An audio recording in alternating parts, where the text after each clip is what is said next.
ভগবানকে মাপতে গেলে কোনোদিন দড়ি নয়, কোনোদিন মন্দির নয়, ফলের ডালা নয়, মালা নয়, ওই পোশাকও নয়। ভগবানকে মাপতে গেলে একটাই বস্তু লাগে, সেটা হলো ভক্তের চোখের জল।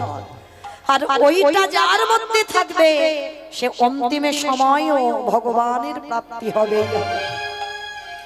তো আজকের হীরা চণ্ডাল আর মাতা মোহিনীর, হীরা চণ্ডাল নয়, মোহিনীর পা মাটিতে পড়ে না।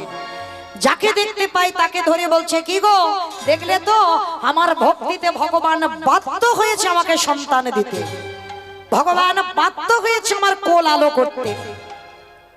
ভগবানের অভিমান হলো, মোহিনী এখনো তো তুমি ছেলেটার জন্ম দাও, তার আগে তোমার এত অহংকার, তাহলে জন্ম দিলে তোমার কি পরিণতি হবে? আসবার আগে, পৃথিবীতে জন্মাবার আগে যত তোমার এত অহংকার হয়, তাহলে জন্মালে তো তোমার পা মাটিতে পড়বে না।